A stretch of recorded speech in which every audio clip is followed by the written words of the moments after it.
You ask Tiger to solve. This deals with linear equations with one unknown.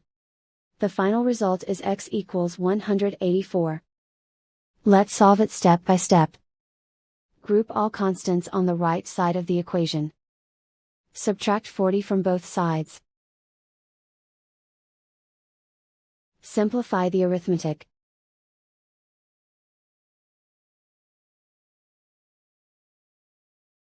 Isolate the x. Multiply both sides by inverse fraction 2/5. Group like terms.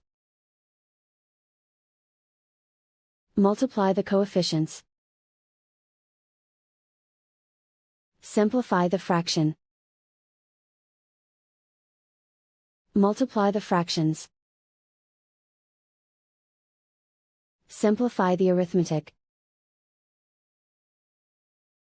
And so the final result is x equals 184.